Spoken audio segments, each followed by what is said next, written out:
چاہیے، آنسو بہا کر مانگنا چاہیے اور چھپ کر دعا کرنی چاہیے، تنہائیوں میں دعا کرنی چاہیے، تاریکیوں میں اٹھ کر اللہ تعالیٰ سے مانگنا چاہیے۔ قرآن کہتا ہے ادعوا ربکم تضرعا وخفیہ، قرآن مجید کہتا ہے ادعوا ربکم تضرعا وخفیہ، اپنے رب سے مانگو گڑ گڑاتے ہوئے، خفیتاً چپکے سے تنہائیوں میں مانگو۔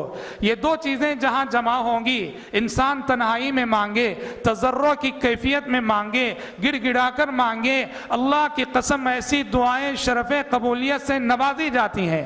آپ دیکھیں، میں آپ کو ایک واقعہ بتاتا چلوں، ایک واقعہ سناتا چلوں۔ سعودی عرب کے ایک عالم ہیں شیخ عادل بن طاہر المقبل۔ یہ کون ہے؟ سعودی عرب میں ایک کمیٹی ہے ہیئت الامر بالمعروف والنہی عن المنکر، یہ جو ہے سعودی عرب کی شرعی پولیس ہم کہہ سکتے ہیں۔ ہیئت الامر بالمعروف والنہی عن المنکر کی ذمہ داری یہ ہے کہ معاشرے میں بھلائیوں کو عام کرنا اور برائیوں کو ختم کرنا۔ ہیئت الامر کا ایک خاص شعبہ ہے جادوگروں کا تتبع کرنے والا شعبہ۔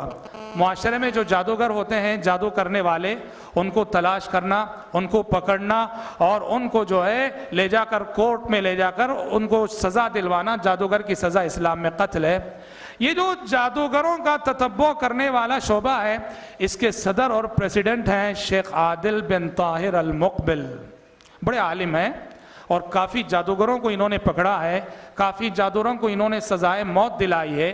شیخ عادل کی ایک چھوٹی سی کتاب سعودی عرب کی حکومت نے چھاپی ہے، چھوٹا سا کتابچہ ہے جس میں انہوں نے یہ بتایا ہے کہ جادوگر کیسے جادو کرتا ہے، کیا کیا مکاریاں کرتا ہے۔ اس کتاب کے اندر شیخ عادل بن طاہر المقبل نے ایک عجیب و غریب واقعہ ذکر کیا ہے، میں آپ کو یہ بتانے کے لیے کہ رب العالمین کیسے دعائیں سنتا ہے۔ یقین کے ساتھ اگر بندہ مانگے، رب العالمین کیسے دعائیں سنتا ہے۔ شیخ عادل بن طاہر المقبل لکھتے ہیں کہ ایک شخص میرے پاس آیا، آ کے کہنے لگا کہ شیخ عادل، میری ساری فیملی، میرے سارے گھر کے افراد بہت پریشان ہیں، بے حد پریشان ہیں۔ کہا مسئلہ کیا ہے؟ کہا مسئلہ یہ ہے کہ میرا ایک نوجوان لڑکا ہے، وہ ایک لڑکی کی محبت میں گرفتار ہو چکا ہے۔ میرا ایک نوجوان لڑکا ہے، وہ ایک لڑکی کی محبت میں گرفتار ہو چکا ہے، لڑکی نے جادو کر کے اسے اپنی طرف پھیر لیا ہے۔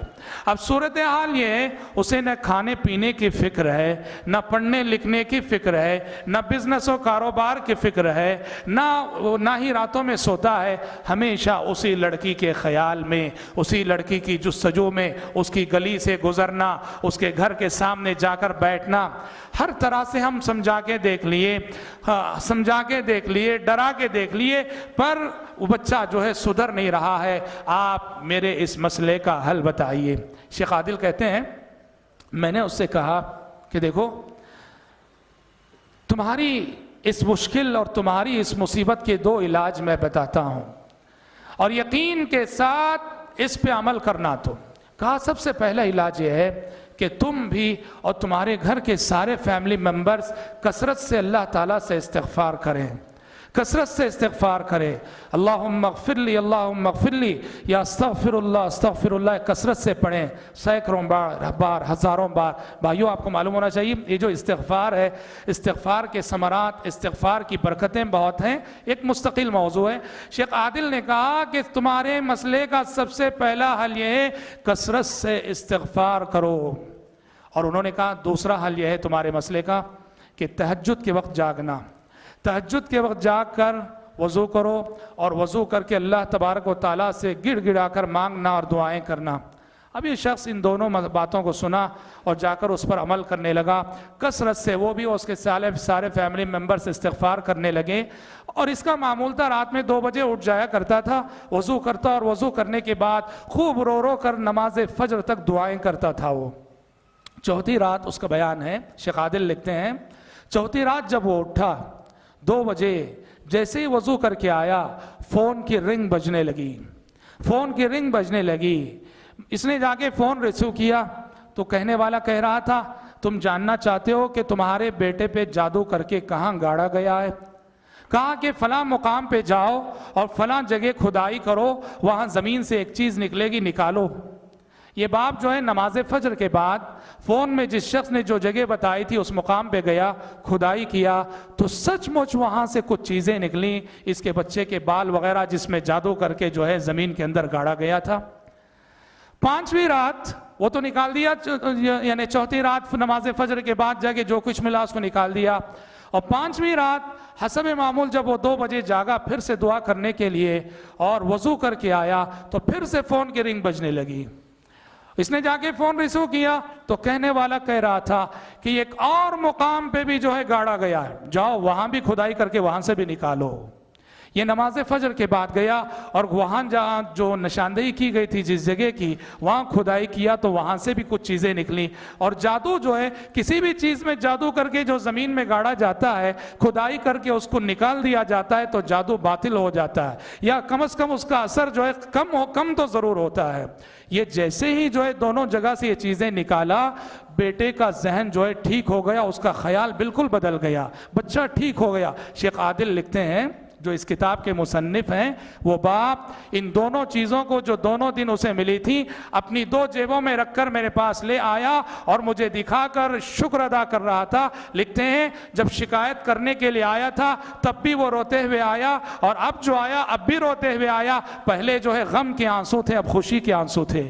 شیخ عادل لکھتے ہیں اس واقعے کو ذکر کرنے کے بعد کہ وہ کون تھا جس نے کہ فون کیا، وہ کون تھا جس نے کہ فون کیا، فون کرنے والا کون تھا، فون کر کے کس نے خبر دی، فون کر کے کس نے بتایا؟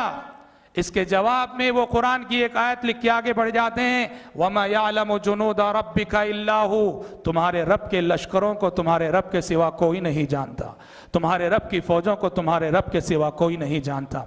حضرات گرامی، میں یہ واقعہ اس لیے بیان کر رہا ہوں، مستند واقعہ ہے، واقعے کے لکھنے والے صحیح العقیدہ جید عالم ہیں اور سعودی عرب کے کبار علماء میں سے ہیں، اور جن پر سعودی عرب کے بڑے علماء نے اعتماد کر کے جادوگروں کا تتبع کرنے والی کمیٹی کا پریزیڈنٹ اور صدر مقرر کیا ہے، انہوں نے یہ واقعہ لکھا ہے۔ حضرات گرامی، کہنا یہ ہے کہ کون سا ایسا مسئلہ ہے، زندگی کی کون سی ایسی الجھن ہے جو دعا سے حل نہ ہو، زندگی کا کون سا ایسا ٹینشن ہے جو دعا سے حل نہ ہو۔ حضرات گرامی، میرا اور آپ کا مسئلہ یہ ہے ہماری دعاؤں میں یقین کی کیفیت نہیں ہے، ہماری دعائیں یقین کی کیفیت سے محروم ہیں۔ ہم اللہ تبارک و تعالیٰ سے جب مانگتے ہیں تو شک کی کیفیت اور ہمارے اندر بڑی جلد بازی ہوتی ہے۔ تو حضرات گرامی، تنہائیوں میں، تاریکیوں میں تضرع کے ساتھ اور گڑ گڑا کر اللہ تعالیٰ سے مانگا جائے، یہ دعائیں ضرور قبول ہوتی ہیں۔ اور اسی طرح سے اللہ تبارک